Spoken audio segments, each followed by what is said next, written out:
Good morning সকলকে জানাই অনেক ভালোবাসা, তার সাথে বড়দের আমার প্রণাম। আশা করি তোমরা যে যেখানে আছো ঈশ্বরের কৃপায় ভালো আছো, সুস্থ আছো। আমিও ভালো আছি। আমি শর্মিষ্ঠা। আমার চ্যানেল নতুন একটা ভিডিওতে তোমাদের জানাই অনেক অনেক স্বাগত। তো তোমাদেরকে সাথে নিয়েই আজকের ভিডিওটা শুরু করেছি। তো ঘুম থেকে উঠে আশেপাশে কাজকর্ম যা ছিল সব কিছুই আমার হয়ে গেছে। আর এখন এসেছি রান্নাঘরে। তো রান্নাঘরে এসে কি রান্না করব সেই চিন্তায় বসেছিলাম যে আজকে কিছু সেরকম তরকারিপাতি ছিল না। তো ঘরের পিছনে যে জায়গাটা আছে সেখানে আমার কিছুটা পদ্মকচুর গাছ ছিল, তো সেই গাছ থেকে কিছুটা শাক তুলে নিয়ে এসে বানিয়ে নিয়েছি। তো দেখা যাক কী রান্নাবান্না করি, রান্নাবান্না বসাই। আর আমার ভিডিওটা তোমরা দেখতে থাকো। যদি ভালো লাগে প্লিজ আমার চ্যানেলটা সাবস্ক্রাইব করে আমার পাশে থেকো আর বেল বাটনটা অন করে দিও। তো আমি মুর্শিদাবাদ জেলার ছোট্ট একটা গ্রামের গ্রাম্য গৃহবধূ। আমি আমার ডেলি লাইফস্টাইল ব্লগ শেয়ার করি। আমি কোনো কন্টেন্ট ক্রিয়েটার না, একদম সাদামাটা গ্রামের সাধারণ নিম্ন মধ্যবিত্ত পরিবারের গৃহবধূ, যেখানে আমি দিন আনি দিন খাই আর আমার লাইফস্টাইলটা তোমাদের সঙ্গে শেয়ার করি। আর সত্যি কথা বলতে কি, আমাদের গ্রামে জানো তো, 2-4টে দিন যদি সবজিপাতি না থাকে তো আমাদের চলে যায়। তার কারণ আমাদের গ্রামে যদি ঘর থেকে বেরোই বাইরে এক ধাপ, তো শাক পাতা এটা ওটা সেটা মানে আমরা পেয়েই যাই। তো পিছনে তো বেশ কয়েকটা বেগুন গাছ লাগানো আছে, ডাঁটা এগুলো লাগানো আছে। তো এগুলো তো আর সেরকমভাবে রান্নাবান্না করা হয় না। তো ভাবলাম একটু শাকই তুলে নিই। তো শাক তুলে নিয়ে শাকটা এখন রান্না করতে বসালাম। আর তার সঙ্গে একটু ডাল ভিজিয়ে রেখেছি, ডালটাও ঘরেরই ডাল ভিজিয়ে রেখেছি। আর ফ্রিজে কটা পটল ছিল, তো সেইগুলো এখন রান্নাবান্না করব। তো এদিকে আমি গ্যাসে রান্নাবান্না বসিয়েও দিয়েছি, এই যে কড়া বসিয়ে দিয়েছি। এখন আমি রান্না বসাবো। আর তার সঙ্গে আমি ভাতের হাঁড়িও দিয়ে দিয়েছি। শাক তেলে দিব, তো সেই জন্য একটু কলাইয়ের ডাল ফোড়ন দিলাম। কলাইয়ের ডাল আর শুকনো লঙ্কা ফোড়ন দিলে না শাকের টেস্ট একদম মানে বেড়ে যায়।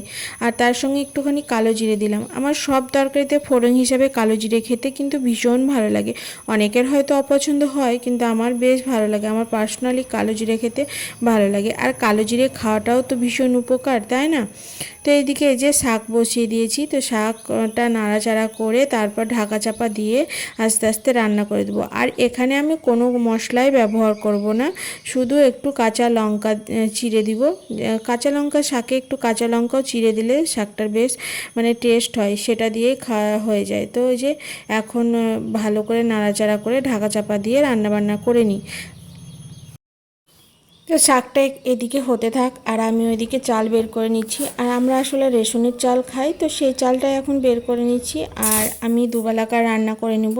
এই যে ছোট্ট একটা পুচকি পড়া কাঠার মতো হাঁড়ি, ওটার আমি তিন কৌটো নিব ভেবেছিলাম। তো গিনি আবার বলছিল যে একটু রুটি খাবে, ওই জন্য আমি আবার 2 কৌটো নিয়ে চালটা ভালো করে ধুয়ে নিচ্ছি। আর রেশনের চাল ঝেড়ে রেখেছি, তাও দেখো কতটা পরিমাণে নোংরা থাকে। কি করব, ওই খাই, ওই খেয়ে আমাদের দিন পার হয়। সত্যি কথা বলতে এই রেশনের চালটা পাই বলে আমার অনেকটাই সাশ্রয় হয়। আমি ওই চালটাই একটু পরিষ্কার করে দেখো ভালোভাবে বেছে কুচে ধুয়ে নিলাম। আর চালটা ধুতে জানো তো বেশ অনেকটা সময় লাগে, অনেকক্ষণ ধরে, আর 10-15 বার ধরে চালটা ধুই, তাহলে চালটা বেশ ভালো ধোয়া হয়। আর এদিকে ভাতের হাঁড়িতে ভাতটাও দিয়ে দিলাম। আর এদিকে শাকটা আমার প্রায় হয়ে গেছে, শাকটা এখন নামিয়ে নিব। আর শাকটা ঢাকা চাপা দিয়ে রান্না করেছি। তারপর এই শাকটা এখন নামিয়ে নিয়ে তারপর তো ওই যে বললাম আমাদের গ্রামে তো সবজিপাতির অভাব নেই, করে খেতে পারলেই হলো আর তেল থাকলেই হলো। তো তারপর এই যে রান্নাবান্না করতে করতে আমার আবার গ্যাস ফুরিয়ে গেছিলো জানো। তো সেটাই আমি এখন শাকটা তুলে নিয়ে এই যে কড়াতে তেল দিয়ে দিয়েছি। আর কড়াটা এখন গরমও হয়ে গেছে। এবার আমি এর মধ্যে দিয়ে দেবো থোড়টা। তো থোড়টা আমি ভালোভাবে ভাজা ভাজা করে নিব। আর থোড়টা ভাজাটা খেতেই বেশ ভালো লাগে। তার জন্য তেলে একটু কালো জিরে ফোড়ন দিয়ে 2টো শুকনো লঙ্কা ফোড়ন দিয়ে দিলাম। এবার দিয়ে দিব কেটে রাখা থোড়গুলো, অল্প একটুখানি থোড়, খুব বেশি থোড় তা না। তো থোড়টা এখন ভেজে নিই। আর থোড়টা ভাজতে ভাজতে আবার গ্যাস ফুরিয়ে গেল, গ্যাস ফুরিয়ে গেলে আবার হচ্ছে কড়া পাল্টে আবার অন্য কড়াতে মাটি দিয়ে যে উনুনে বসিয়েছি, উনুনে বসিয়ে ওই উনুনে ধোয়াচ্ছে। আর আমার কোমরে তো প্রচণ্ড যন্ত্রণা, তো আমার কষ্টও হচ্ছে নিচে বারবার উঠবোস করে রান্না করতে, কিন্তু কি করব, করতেই হবে। আর আমাদের গ্রামে যেমন অসুবিধে আছে তেমন সুবিধেও আছে। এই যে গ্যাস ফুরিয়ে গেল, হট করে এসে রান্না বসিয়ে দিলাম আর উনুনে রান্না করে নিচ্ছি। আর যদি শহর হতো তো হয়তো গ্যাস নিয়ে আসতে হতো, নাহলে যেটুকু যেমনভাবে হয়েছিল রান্না সেই মতোই খেতে হতো। আর এদিকে থোর ভাজা হয়ে গেছে, থোর ভাজার পর এই যে এখানে আমি আলুটাও ভেজে নিচ্ছি। আর এই যে উনুনটাও মানে কি বলবো, ভেঙে যাচ্ছে, বেশ অনেক দিন রান্না করিনি। আর শরীরটা ভালো না থাকার জন্য রান্নাবান্না করাই হচ্ছে না। তো আমি জানি যে আগের থেকেই যে গ্যাস ফুরিয়ে যাবে, তো আমি কিছুটা পরিমাণে একটু খড়ি তুলে রেখেছিলাম যাতে আমি রান্না করতে পারি। আর এদিকে কদিন থেকে তো বৃষ্টি হচ্ছেই, আর সেরকমভাবে রান্নাবান্না করাও যাবে না এতে, সেই জন্য খড়ি তুলে রেখেছিলাম। আর এই যে এইদিকে আমি এখন আনাজগুলো সব কাটতে বসেছি। আর বড়িগুলোও আমার ভাজা হয়ে গেছে। এবার আমি এই যে বড়িটা ভেজে নিচ্ছি, ছোট বড়ি। এই বড়িটা ভাজা থাকলে যদি পান্তাও থাকে সেটা দিয়ে খাওয়া হয়ে যায় এই বড়ি ভাজা দিয়ে। আর এই বড়িটা ভাজা কিন্তু আমার ভীষণ ভালো লাগে খেতে। তো একটু হলুদ লবণ দিয়ে বড়িটা ভালো করে ভেজে নিলাম, আর একটু হলুদ না দিলে ভালো লাগে না। আর এই বড়িটা ভাজতে একটু তেলও লাগে।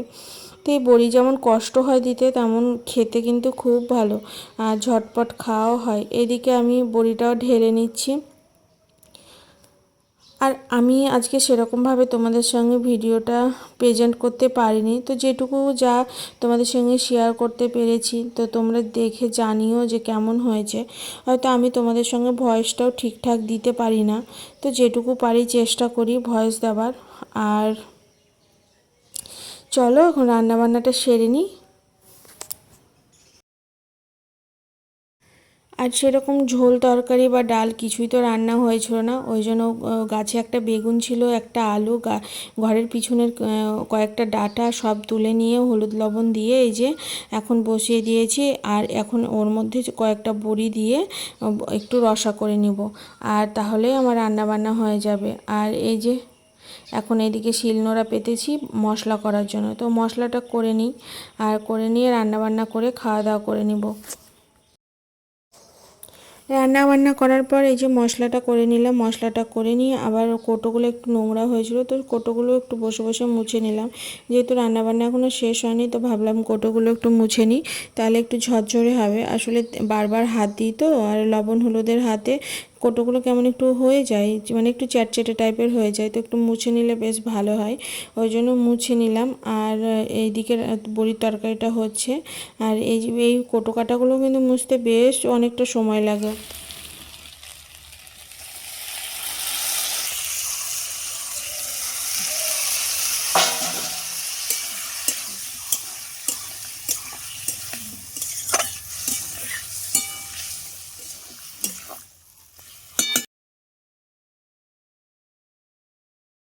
বড়ির তরকারিতে মশলা দিয়ে মশলা কষানোও হয়ে গেছে। এখন আমি তরকারিটাতে ঝোল দিয়ে বড়িগুলো ঢেলে দিয়েছি, আর এখন একটু ফুটলেই নামিয়ে নিব। আর আজকের মতো রান্নাবান্না এইটুকুই। আর আজ সেরকমভাবে তোমাদের সঙ্গে সেরকম ভিডিও শ্যুট করতে পারিনি, আর শরীরটা ভালো যাচ্ছে না, ওই জন্য আরোই ভিডিওটা শ্যুট করতে পারিনি। এদিকে বেশ অনেক দিন যাবতীয় ভিডিও দিইনি। এগুলো আমি মানে আমার শরীরটাই যখন অল্প খারাপ ছিল তখনকার ভিডিওটা শ্যুট করা। এখন আমার মাজাতে প্রচণ্ড যন্ত্রণা, এখন আমি ভিডিও করতেই পারছি না। তো এই যে এদিকে দেখো বেশ তরকারি নেই করতে করতে, সবজি ছিল না, বেশ অনেক কটাই রান্নাবান্না করে ফেলেছি। আলু করলা ভাজা, শাক, থোর ভাজা, কয়েকটা বড়ি ভাজা, আর আলু রসা। তো আজকের মতো আমার ভিডিওটা আমি এখানেই শেষ করছি। আর যদি আমার ভিডিওগুলো তোমাদের ভালো লাগে, প্লিজ চ্যানেলটা সাবস্ক্রাইব করে আমার পাশে থেকো, আর বেল বাটনটা অন করে দিও তোমরা যদি চাও